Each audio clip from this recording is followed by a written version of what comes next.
Ukraine has opened a new front in the war at sea, not to escalate for the sake of escalation, but to shift the balance ahead of possible peace talks. That is how the New York Times describes a recent series of Ukrainian drone strikes targeting Russian oil tankers from the so-called Shadow Fleet. Over the past few weeks, Ukraine has carried out at least 4 attacks on Russian tankers in the Black Sea and even in the Mediterranean. One strike took place almost 2,000 kilometers from Ukraine, the longest-range maritime attack since the full-scale invasion began. 3 other vessels were hit by naval drones as they were heading towards Novorossiysk, Russia's busiest oil port on the Black Sea. At the same time, Ukraine Security Service says it has repeatedly struck Russian oil platforms in the Caspian Sea, signaling a broader campaign against the oil revenues that fund Moscow's war effort. Russia relies on a shadow fleet of hundreds of tankers with opaque ownership to bypass sanctions and ship oil to countries like India and China. Kyiv's calculation is straightforward. If that business becomes risky and expensive, Russia's ability to finance the war weakens, and pressure for genuine negotiations increases. The Kremlin downplays the impact. Putin has dismissed the attacks and warned of retaliation, but the effects are already visible. Insurance premiums for tankers in the region have surged, and countries such as Turkey have raised concerns about the war spending into critical maritime routes. Analysts note that tanker strikes alone are unlikely to cripple Russia's oil exports. Far more damaging are sustained attacks on refineries, platforms, and infrastructure combined with sanctions. They went to Russia to study and ended up on the battlefield in eastern Ukraine. 2 Indian students have died after being forcibly recruited by Russia's military, according to The Independent.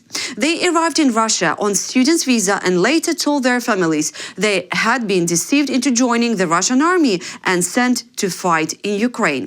Relatives say the men believed they had agreed to civilian non-combat jobs, such as cleaning or assisting roles, only to discover they had been enlisted and sent to fight. Both were killed in the Donbas region. The families were informed of the death days later, after contact was lost. The mother of one of the men said she had sent her only son abroad to study, not to die in a foreign war. Indian officials say more than 200 Indian nationals have been recruited by Russia since the full-scale invasion of Ukraine began. At least 26 have been killed and several others remain missing.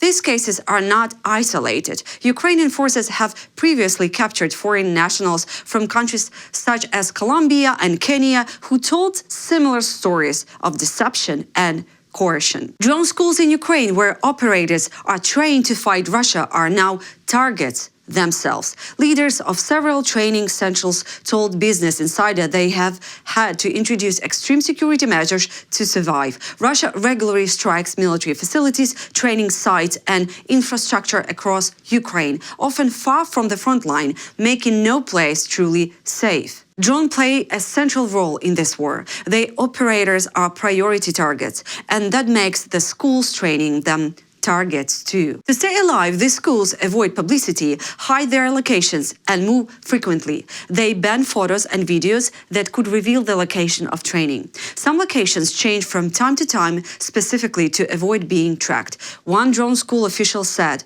Russian military bloggers have openly discussed their work since 2022. As long as they write about us, it means they are afraid of us, she said. But it also means the school is on Russia's radar. Security goes far beyond secrecy. When air raid sirens sound, all training immediately stops and everyone moves to shelters.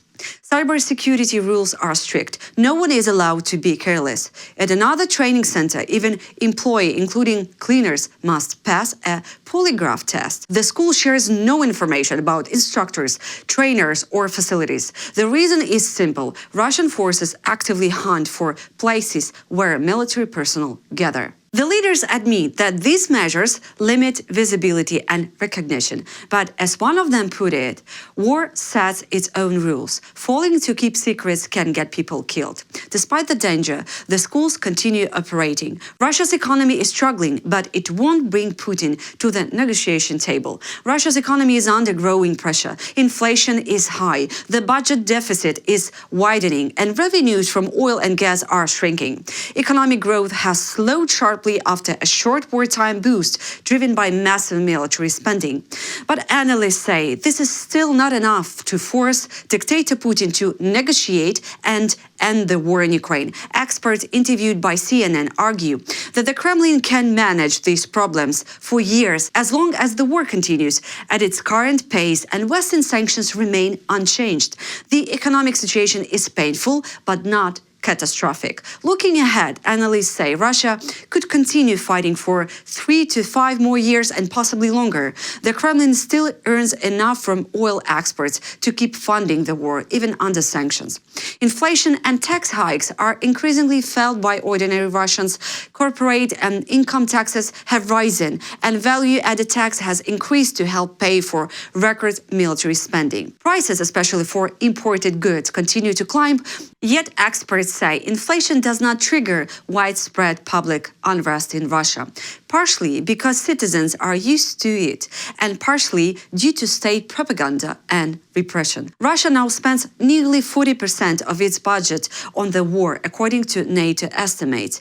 This spending has created a group of wartime winners: defense contractors, weapons manufacturers, and blue-collar workers whose incomes have risen sharply. In some regions, poverty has actually declined. The Kremlin has also relied on high salaries and compensation payments to soldiers and their families, reducing the risk of protest even as Russian casualties approach historic levels. As long as the economy remains functional and social unrest is contained, analysts say economic pressure alone will not change Putin's calculus.